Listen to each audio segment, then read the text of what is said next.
Guest house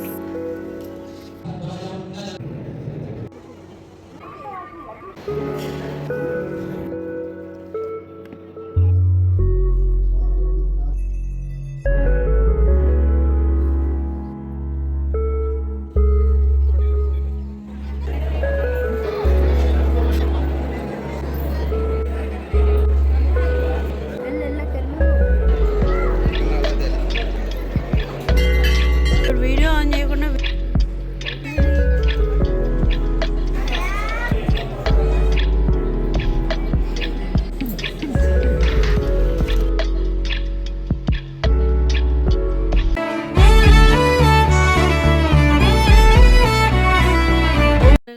hi అండి, అందరూ ఎలా ఉన్నారు? నేను చాలా బాగున్నాను. ఈరోజు వచ్చేసి కుక్కి సుబ్రహ్మణ్య స్వామి టెంపుల్లో ఫస్ట్ డే పూజ ఎలా చేస్తారు, సెకండ్ డే పూజ ఎలా చేస్తారు అని చెప్పేసి మాట్లాడుకుందాము.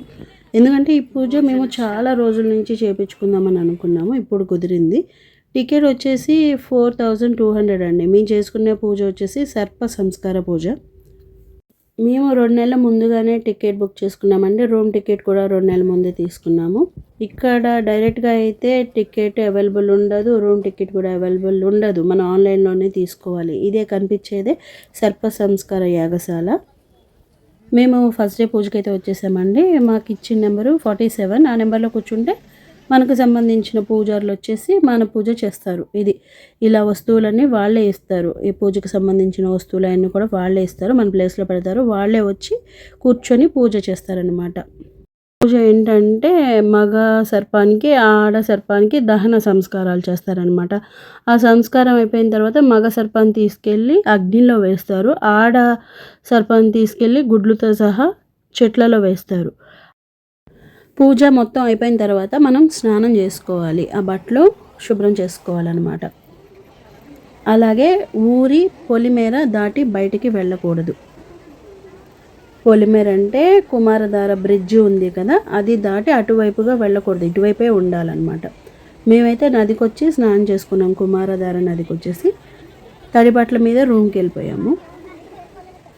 ఇక్కడ నా పొరపాటు ఏమైందంటే నేను అన్నీ క్లియర్గా వీడియో తీసుకున్నానండి, కానీ నా బ్యాడ్ లక్ ఏంటంటే ఫుటేజ్ మొత్తం పోయింది. ఉన్న వీడియో క్లిప్స్తోనే పూజా విధానానికి సంబంధించింది చెప్తున్నాను, ఏమనుకోకండి. నా బ్యాడ్ లక్ అది మొత్తం మిస్ అయిపోయింది. రూమ్కి వెళ్ళిపోయి డ్రెస్ చేంజ్ చేసుకొని గుడికి సంబంధించిన భోజనశాలలోనే భోజనం చేయాలండి. ఎందుకంటే ఆనియన్ ఎల్లుల్లిపాయ కలవకుండా భోజనం పెడతారు. ఇక్కడ మాత్రమే భోజనం చేయాలి, బయట చేయకూడదు. నైట్ టిఫిన్ కూడా ఇక్కడే చేయాలండి. టిఫిన్తో పాటు మనకు కాఫీ, టీ, పాలు కూడా ఇస్తారు. టిఫిన్ చేసుకొని రూమ్కి వెళ్ళిపోయి రెస్ట్ తీసుకొని మార్నింగ్ సెకండ్ డే పూజకి వెళ్ళాలి. సెకండ్ డే మాత్రం కొద్దిగా త్వరగా వెళ్ళాలి. 5 o'clock 5:30 అలా త్వరగా వెళ్ళిపోవాలన్నమాట. పూజకి అయితే వెళ్తున్నాము. ఫస్ట్ డే రోజు సర్ప సంస్కారం చేశారు కదా, సెకండ్ ఏంటంటే పిండ ప్రదానం చేస్తారు. సర్ప సంస్కారం చేసిన 2 సర్పాలకు కూడా పిండ ప్రదానం చేస్తారనమాట సెకండ్ డే పూజలో. ఇలా ఉంటుంది. ఆ కార్యక్రమం అయిపోయిన తర్వాత అవి పిండాలు ఉంటాయి కదా, ఆ పిండాలని తీసుకెళ్ళి ఆవులకి పెట్టాలి. అది కూడా పంతుళ్ళే పెడతారు. అసలు ఈ పూజ ఎందుకు చేయాలి అని ఎవరికైనా డౌట్ రావచ్చు. ఎందుకంటే కొంతమందికి సర్పదోషాలు ఉంటాయి, కొంతమందికి గొడవలు అవుతూ ఉంటాయి, ఎక్కువ అనుకున్న పనులు జరగవు, పెళ్ళిళ్ళు త్వరగా అవ్వవు. అలాగే మన పెద్దవారు ఎవరైనా సర్పాన్ని బాధ పెట్టుంటే ఈ పూజ ద్వారా ఆ దోషాలు కూడా తొలగిపోతాయంట అండి. నేను చాలామంది చేయించుకున్న వాళ్ళు నాకు క్లియర్గా చెప్పారు, అందుకనే నేను ఇక్కడికి వచ్చి పూజ చేయించుకున్నాను. పూజ అయిపోయిన తర్వాత లాస్ట్లో పెద్ద పంతులు వారు వస్తారు, వారికి దక్షిణ ఇవ్వాలన్నమాట. అలాగే 8 బ్రహ్మచారులు వస్తారనమాట. 8 మంది బ్రహ్మచారులు పిల్లలు, వాళ్ళకి ఒక్కొక్కరికి 10 రూపాయల చొప్పున ఇవ్వాలి. అలా ఇచ్చిన తర్వాత మన సెకండ్ డే పూజ కంప్లీట్ అయిపోయినట్టు. మేము అనగా గెస్ట్ హౌస్లో రూమ్ తీసుకున్నామండి. అనగా గెస్ట్ హౌస్ పక్కకే సర్ప సంస్కార పూజ మందిరం ఉంటుంది, దాని పక్కకే భోజనశాల ఉంటుంది. 3 కూడా దగ్గరలోనే ఉంటాయి. సర్ప సంస్కార పూజ మందిరం దగ్గరలోనే ఇలా పార్క్ టైప్ ఉందండి. ఇక్కడ శివయ్య కూర్చున్నారు, నంది ఎదురుగా ఉన్నారు. చాలా బాగుంది. ఇక్కడ చాలా మంది ఫోటోలు వీడియోలు తీసుకుంటున్నారు. మనకి బ్యాక్ సైడ్ చెట్లు కనిపిస్తున్నాయి కదా పొడవుగా, అవి వక్క చెట్లు అండి. చాలా ఉన్నాయి ఇక్కడ. పూజ చేసే మందిరం వైపు అదేమో అనగా గెస్ట్ హౌస్. ఇదంతా పార్క్ వ్యూ అండి. పార్కు మొత్తం వ్యూ ఇది రౌండింగ్. మార్నింగ్ టైంలో కదా వ్యూ చాలా బాగుందండి, ప్రశాంతంగా ఉంది. ఒకవేళ మీరు పూజ చేయించుకోవాలనుకుంటే ఆన్లైన్లో ముందుగా టికెట్స్ బుక్ చేసుకోండి, వచ్చి ఇబ్బంది పడకండి. ఏమైనా డౌట్స్ ఉంటే కామెంట్ చేయండి. డైరెక్ట్గా అయితే టికెట్స్ అవైలబుల్ ఉండవు. ఉన్న వీడియోతోటి నాకు తెలిసినంత వరకు నేను చేసిన పూజ వరకు చెప్పగలుగుతున్నాను. ఏమైనా మిస్టేక్స్ ఉంటే ఏమనుకోకండి. మేము పూజ అయిపోయిన తర్వాత ఆది అన్నమలై దర్శనం చేసుకున్నాము. ఆది అన్నమలై దర్శనం చేసుకున్న తర్వాత దర్శనానికి అయితే వెళ్ళిపోతున్నాము. దర్శనం రోజు మేము వెళ్ళిన రోజు అయితే ఫుల్ రష్ ఉందండి. ఇది డిసెంబర్లో పూజ తిరుషష్ఠి అని చెప్పేసి పూజ జరుగుతుందంట. ఆ టైంలో చాలా రష్ ఉంటుందంట. ముందు రోజు అయితే చాలా బాగా పూజ చేశారు. ఆ రోజు మేము దర్శనం చేసుకోవడానికి కుదరలేదు. ఈ రోజు అయితే దర్శనానికి వచ్చాము సెకండ్ డే. లోపల గుడి లోపల అయితే నాగప్రతిష్ఠ చేస్తారు 12 o'clock నుంచి. ఫస్ట్ అయితే దర్శనం చేసుకున్న తర్వాత నాగప్రతిష్ఠకి వెళ్ళాలి. ఆది అన్నమలై దర్శనం అయితే చేసుకున్నాం. గుడి బయట అయితే ఇలా ఉందండి మొత్తం చుట్టూ. ఆది అన్నమలై టెంపుల్ దగ్గర ఇలా చెరువులాగా ఉంది. చెరువు మీద నుంచి బ్రిడ్జ్ ఉంది. ఆ బ్రిడ్జ్ మీద నుంచి స్ట్రైట్గా వెళ్ళి లెఫ్ట్కి వెళ్తే మనం దర్శనానికి వెళ్ళిపోవచ్చు. మేము ఇప్పుడు మెయిన్ గుడి దర్శనానికి వెళ్తున్నాము. మనకి ఈ గుడి సరౌండింగ్స్ మొత్తం మసాలా ఐటమ్స్ ఎక్కువ కనిపిస్తాయండి. చెక్క, షాజీరా, లవంగా మసాలా ఐటమ్స్ ఎక్కువగా ఉంటాయి సరౌండింగ్స్లో. వెళ్ళే ప్రతి ఒక్క షాప్లోనే అయ్యే కనిపిస్తాయి. మేము గుడి ఫ్రంట్ నుంచి వెళ్తున్నాం దర్శనానికి. పదండి వెళ్దాం. ఈ 2 రోజుల పూజలో నియమాలు ఏంటంటే ఆనియన్, వెల్లుల్లిపాయ కలవకుండా భోంచేయాలి. అలాగే ఫస్ట్ డే పూజ రోజు తర్వాత కుమారధార బ్రిడ్జ్ దాటి వెళ్ళి అవతలికి వెళ్ళకూడదు. ఇక్కడ 2 days పూజ అయిన తర్వాత వేరే గుళ్ళకు వెళ్ళొచ్చు. కానీ ఏంటంటే ఇక్కడ ఈ 2 days పూజ తర్వాత మనకి ప్రసాదము పూజకి సంబంధించింది ఇస్తారు కదా, ఆ ప్రసాదం మనం వేరొక గర్భగుడిలోకి తీసుకెళ్ళకూడదు. అది రూమ్లో కానీ కార్లో కానీ ఎక్కడైనా పెట్టి మనం దర్శనానికి వెళ్ళొచ్చు. ఇది మొత్తం గుడి ముందు వ్యూ అండి. చుట్టూ ఇలా ఉంటుంది. ఈ పొడవున వచ్చేసి గుడి ఫ్రంట్. గుడి ముందు మొత్తం చుట్టూ ఇలా ఉంటుంది. మనకి గుడి ముందు 2 రథాలు కనిపిస్తాయి స్వామివారివి. ఇక్కడ ఇది కనిపిస్తుంది కదా భోజనశాల అండి. ఇది ఫ్రీ దర్శనానికి మామూలు దర్శనానికి వస్తారు కదా వాళ్ళకి సంబంధించిన భోజనశాల.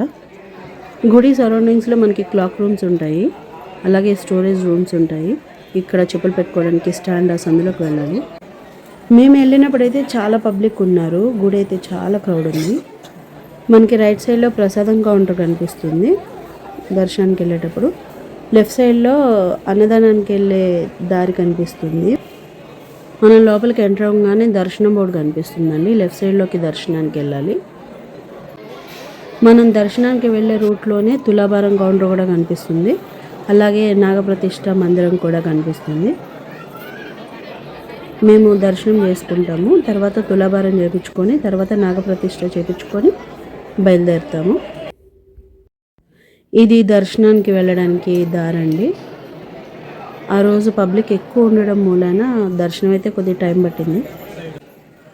ఇది గుడి లోపల భాగం అండి. కనిపిస్తున్న టెంపులే సుబ్రహ్మణ్య స్వామి మెయిన్ గుడి. ఇక్కడ కనిపిస్తుంది కదా. దర్శనం చేసుకొని ఇలా బయటకు వస్తారు.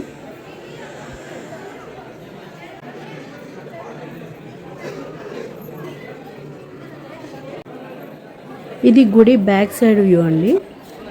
బ్యాక్ సైడ్లో నుంచి ఉమామహేశ్వర టెంపుల్ ఉంటుంది. దర్శనం చేసుకొని బయటికి రావాలి.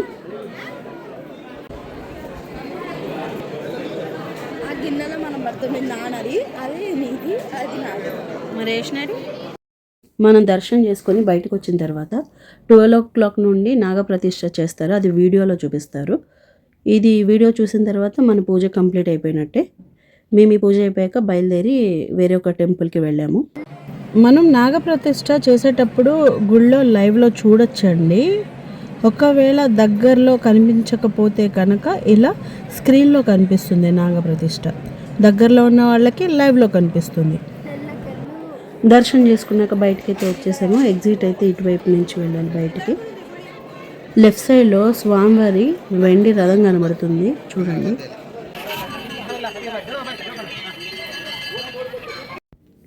ఈ టెంపుల్ వచ్చేసి సౌత్ ఆట్కా శ్రీ మహాగణపతి టెంపుల్ అండి. ధర్మస్థల వెళ్తాం కదా కుక్కి సుబ్రహ్మణ్య స్వామి టెంపుల్ నుంచి, ఆ రూట్లో ఉంటుంది ఈ టెంపుల్. గణేశుడు మనకి ఓపెన్ ప్లేస్లో ఇలా దర్శనం ఇస్తారు. చుట్టూ ఓపెన్ ప్లేసే, అలాగే చుట్టూ కూడా గంటలు ఉన్నాయి, ఎక్కువ శాతం గంటలు. ఇది ఏంటంటే మనం ఏదైనా కోరిక కోరుకున్నప్పుడు అది తీరితే గంట రూపంలో సమర్పిస్తారట మొక్కుబడి. చాలామంది అలా గంటలు కడతానే ఉన్నారు. గంటల సౌండ్ టకటక కొడతానే ఉన్నారనమాట. ఇది వెనక సైడు ప్లేసు, స్వామివారి వెనక సైడు. కానీ నేను ఫస్ట్ టైం ఇలా స్వామివారిని ఓపెన్ ప్లేస్లో చూడడము. గణేశుడికి అటుకులు బెల్లం కలిపి నైవేద్యంగా పెట్టారండి. ఈ షాప్ అయితే చాలా బాగుందండి. ఇక్కడ నాకు ఏం నచ్చిందంటే అన్ని న్యాచురల్ ఐటమ్స్ అమ్ముతున్నారు. అలాగే కాలేజీ అమ్మాయిలు ఎక్కువ శాతం సేల్ చేస్తున్నారనమాట. అంటే స్వయం కృషిగా వాళ్ళంతటా వాళ్ళు స్వయంగా ఇక్కడ అమ్ముతున్నారు న్యాచురల్ ఐటమ్స్. ధర్మస్థల అయితే వచ్చేసాము. ధర్మస్థలలో శ్రీ మంజునాథ స్వామి కొలువై ఉంటారంట. మేము వచ్చేసరికి ఈవినింగ్ అయింది. ఇక్కడ కూడా చాలా క్రౌడ్ ఉంది. మాకు చాలా తక్కువ టైం ఉంది. ఇక్కడ దర్శనం చేసుకొని మళ్ళీ మైసూర్కి బయలుదేరాలి.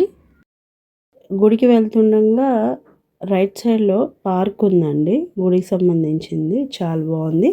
ఫిష్ పౌంట్, మళ్ళీ ఫిష్ యాక్వేరియము, కృష్ణుడు బృందావనంలో కూర్చున్నట్టుగా చాలా బాగుంది వ్యూ అయితే. ఇలా ఉందండి వ్యూ మొత్తం. చుట్టూ గ్రీనరీ ఉంది. ఇక్కడ కనిపిస్తున్న టెంపుల్లో సరస్వతీదేవి ఉన్నారు, చిన్న టెంపుల్ లాగా. ఎదురుగా ఏమో స్టాచ్యూస్ ఉన్నాయి పౌంట్ లాగా. ఎక్కువ శాతం స్కూల్ పిల్లలు వచ్చారండి. పిక్నిక్ లాగా వచ్చినట్టున్నారు. చాలామంది పిల్లలు వచ్చారు. ఈ స్టాచ్యూస్ కూడా చాలా బాగున్నాయి, శివయ్య అలా నిలబడినట్టుగా. ఇక్కడ చాలాసేపు టైం స్పెండ్ చేసాము, వెళ్ళబుద్ధి కాలేదు, చాలా బాగుంది. గుడి లోపల సరస్వతి అమ్మ కనిపిస్తున్నారు. ఇక్కడ రాధాకృష్ణులు చూడండి బృందావనంలో కూర్చున్నట్టు, చాలా బాగుంది కదా. మీరు ఒకవేళ ఇక్కడికి వస్తే కనుక ఈ ప్లేస్ అస్సలు మిస్ అవ్వకండి, చాలా బాగుంది. ఈ ప్లేస్లో అయితే వీడియోలు ఫోటోలు ఎంత బాగా వచ్చాయో. అలాగే ఇక్కడ ఫిష్ యాక్వేరియం కూడా ఉందండి, ముందుకి వెళ్దాం. చుట్టూ గ్రీనరీ. ఆ కనిపించేది ఫిష్ పౌంట్, అదేమో ఫిష్ యాక్వేరియం అక్కడ కనిపిస్తుంది. ఈ చెట్టు చూడండి పొడవుగా పెద్దగా ఉంది. ఫిష్ యాక్వేరియంలోకి వెళ్ళిపోదాం. ఫిష్ యాక్వేరియంలో అయితే చాలా బాగున్నాయండి, రకరకాల ఫిష్లు చాలా బాగున్నాయి, ఎక్కువే ఉన్నాయి. చాలా రకాల ఫిషెస్ ఉన్నాయి, కలర్ఫుల్ ఫిషెస్ చాలా బాగున్నాయి. ఇవైతే చాలా అట్రాక్టివ్గా ఉన్నాయి, పెద్ద అక్వేరియం కదా. ఇక్కడ మా పాప చెప్తుంది ఈ చాపిల్లాగా అని.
ఈ పౌంట్ కూడా చాలా బాగుందండి, చాలా ఫిషెస్ ఉన్నాయి.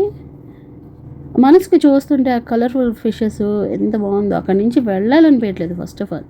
ఇక్కడ శివయ్య విగ్రహం కూడా పెట్టారు. ఈ పౌంట్ ఈ గ్రీనరీ మధ్యలో శివయ్య అలా నిలబడి ఉంటే చాలా బాగుంది. ఇక్కడే చాలాసేపు టైం స్పెండ్ చేసిన తర్వాత దర్శనానికి అయితే వెళ్ళిపోతున్నాము. మా వారేమో పిలుస్తూ ఉన్నారు, దర్శనం టైం అయిపోతుంది అంటే. దర్శనానికి చాలా టైం పట్టేస్తుంది అన్నారు. ఒక 1 అవర్ 1.5 అవర్ పడుతుంది అన్నారు. ధర్మస్థల గుడిలాగా కాకుండా ఒక కోటలాగా ఉంది, చాలా బాగుంది. లోపలికి వెళ్ళిన తర్వాత శ్రీ మంజునాథ స్వామిని దర్శనం చేసుకోవాలి. ఈ గుడికి ఎవరైనా వచ్చుంటే నాకు కామెంట్ చేయండి. ఈ గుడికి నేను ఫస్ట్ టైం రావడం. దర్శనం అయితే 2 అవర్స్ పడుతుంది అంటున్నారు. దర్శనానికి గేట్ 2లో ఇంచి వెళ్ళమని చెప్పారండి. ఇది గేట్ 2, ఇందులో ఇంచి దర్శనానికి వెళ్ళాలి. టికెట్ ఉంటుంది. టికెట్లు అయితే ఇక్కడ మనకి కౌంటర్లో కనిపిస్తుంది ప్రైస్.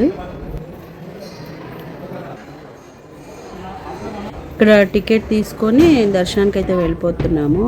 కానీ దర్శనం అయితే చాలా టైం పట్టిందండి బాబోయ్. ఇలా నడుచుకుంటూ వెళ్తూనే ఉండాలి. వెళ్ళిన తర్వాత ముందుకు వెళ్ళిపోయిన తర్వాత ఒక హాల్ లాగా ఉంది. ఆ హాల్లో వెయిట్ చేయమని చెప్తారు.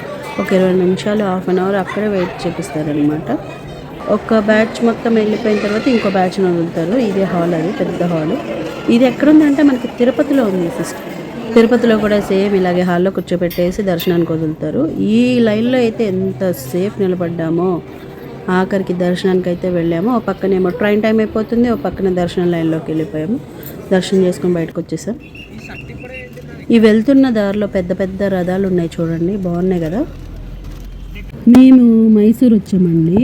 మైసూర్ ఏ టైంకి రీచ్ అయ్యామంటే నైట్ 8:45 9 o'clock ఎక్కామంటే మార్నింగ్ 3:30 3:45 ఆ టైంలో మైసూర్ రైల్వే స్టేషన్లో దిగాము. ఆ చల్లోనే అలా వెయిట్ చేస్తూ రైల్వే స్టేషన్లోనే ఉన్నాము. 9-10కి అట్లా రూమ్ తీసుకొని ఫ్రెష్ అయ్యి మైసూర్లో ఉన్న ప్లేసెస్కి వెళ్ళాలి. మైసూర్లో 2 days ఉంటాము. ఏమేమి తిరిగామని చెప్పేసి నెక్స్ట్ వీడియోలో పెడతాను. మైసూర్వి 2 వీడియోస్ వస్తాయి. 2 days ఉన్నాము మైసూర్లో, 2 వీడియోస్ వస్తాయి. మైసూర్లో ఎక్కడ రూమ్ తీసుకున్నామో, ఎక్కడ స్టే చేసామని వీడియో అయితే పెట్టలేనండి. చెప్పాను కదా, వీడియో మొత్తం పోయింది నా బ్యాడ్ లక్ అని. వీడియోలో ఏమన్నా తప్పులు ఉంటే క్షమించండి. వీడియో నచ్చితే లైక్ చేయండి, షేర్ చేయండి, కామెంట్ చేయండి, సబ్స్క్రైబ్ చేసుకోండి. ఇంకో వీడియోలో మళ్ళీ కలుద్దాం. బాయ్.